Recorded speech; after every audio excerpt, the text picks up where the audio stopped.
সচেতনতামূলক নির্দেশিকা পালন করার জন্য সকলকে বিনীতভাবে অনুরোধ করা যাচ্ছে।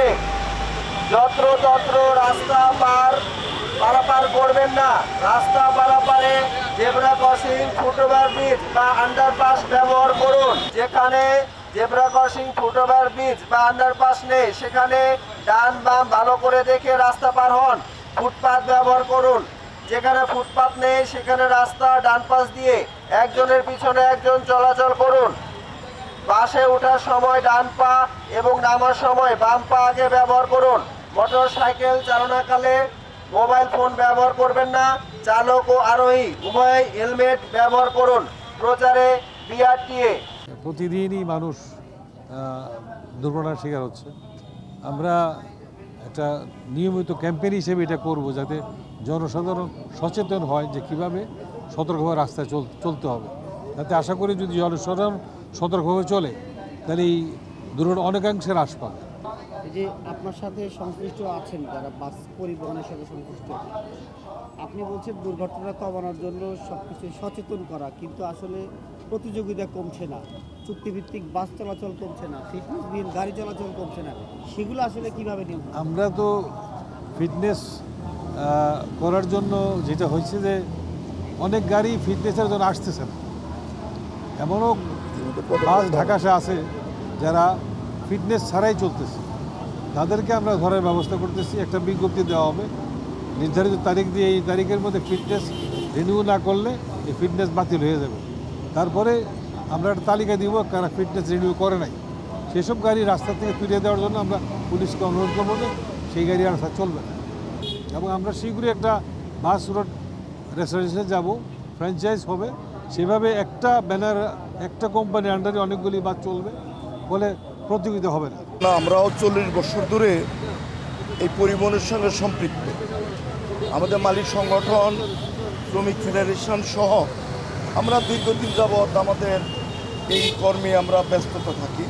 আমরা ধন্যবাদ জানাই বিআরটিকে।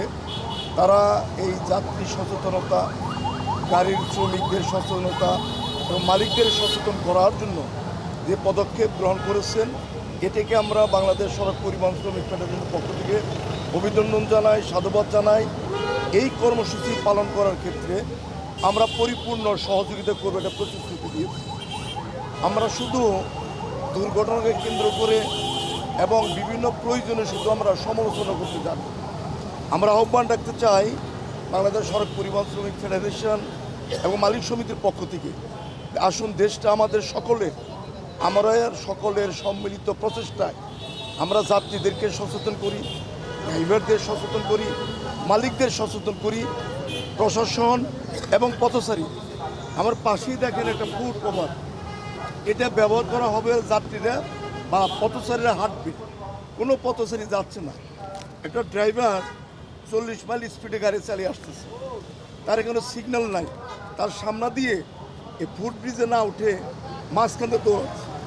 দুর্ঘটনা করলে যে যাত্রীটা বা পথচারী দৌড়িয়ে যাচ্ছে, গাড়ি নিচে পড়তেছে, তাকে দায়ী করা হয় না। দায়ী করা হয় কাকে? ড্রাইভার। আমরা চাই এদেশের 16 কোটি মানুষ আমরা যদি সচেতন থাকি, দুর্ঘটনা কমবে, পুরোনো গাড়ি কমবে, ফিটনেস কমবে এবং সকলের মধ্যে একটা সচেতনতা চলে আসবে।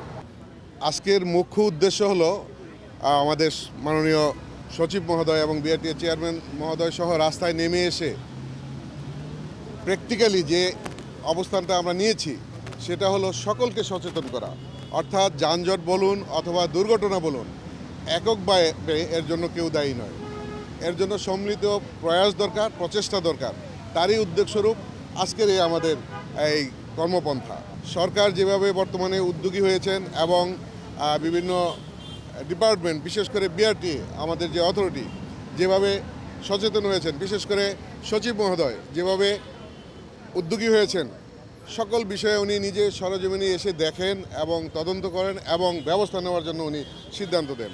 আমরা অত্যন্ত আশা করতেছি যে আমাদের মালিকের পক্ষে যে সমস্ত ত্রুটি বিচ্ছুতি আছে, যেমন ফিটনেসবিহীন গাড়ি আমরা রাস্তায় চলতে দেব না, প্রশাসনকে সহযোগিতা করব। নির্দিষ্ট সময়ের পরে আমরা নিজেরা সহজে এগুলিকে রাস্তা থেকে উঠিয়ে দেওয়ার জন্য পুলিশ প্রশাসন এবং সরকারকে সহযোগিতা করব। দ্বিতীয়ত, ফ্রাঞ্চাইজ ওয়েতে যাতে গাড়ি রাস্তায় যানজট তৈরি না করে বা পারাপারি বা মনে করেন প্রতিযোগিতা অসম প্রতিযোগিতা না করে, তার জন্য সরকারের যে নির্ধারিত পন্থা আছে, আমাদের সম্মিলিত প্রয়াসে পুলিশ প্রশাসন, বিআরটিএ এবং যোগাযোগ মন্ত্রণালয় এবং ডিটিসিএ আমরা একসাথে বসে একটি শৃঙ্খলায় যাওয়ার জন্য চেষ্টা করতেছি। তবে এই সমস্যাটা দীর্ঘদিনের, দীর্ঘ 15 বছর 20 বছরের, একই দিনে এই যানজট বা দুর্ঘটনা নিরসন করা সম্ভব নয়।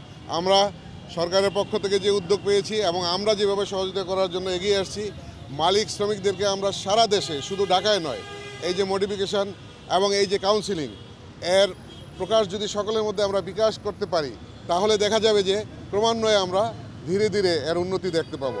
এক কথায় বলতে চাই, বিশৃঙ্খল অবস্থা আমরা মালিকরা রাস্তায়, শ্রমিকরা আমরা রাস্তায় দেখতে চাই না। এবং চুক্তিভিত্তিক যে গাড়ির কথা বলেছেন, এর সত্যতা আমি স্বীকার করছি। এই অবস্থা বন্ধ করে মাননীয় সচিব মহোদয় আমাদেরকে নির্দেশনা দিয়েছেন, বিআরটিএ চেয়ারম্যান মহোদয় আমাদেরকে ওয়ার্ন করেছেন। আমরা অচিরেই সকল মালিক শ্রমিকদেরকে নিয়ে কয়েকবার মিটিং করেছি এবং নির্দেশনা দিয়েছি, এবং এই ধরনের নির্দেশনা যারা না মানবে তাদের গাড়ি আমরা আমাদের সমিতির পক্ষ থেকে রোডে চলাচল বা সিরিয়াল আউট করে দেব। আমরা ওয়েবেল দেব না, আমরা তাকে চলাচল করতে দেব না। অর্থাৎ সার্বজনীন পরিবহন ব্যবস্থা করার জন্য সরকারের যে প্রয়াস, নিরাপদ সড়কের জন্য সরকারের যে প্রয়াস, এর সাথে আমরা একাত্মতার সাথে কাজ করব, ঐকান্তিকতার সাথে কাজ করব এবং সকলকে এগিয়ে আসার জন্য আমি আহ্বান করব। ধন্যবাদ। আসসালামু আলাইকুম।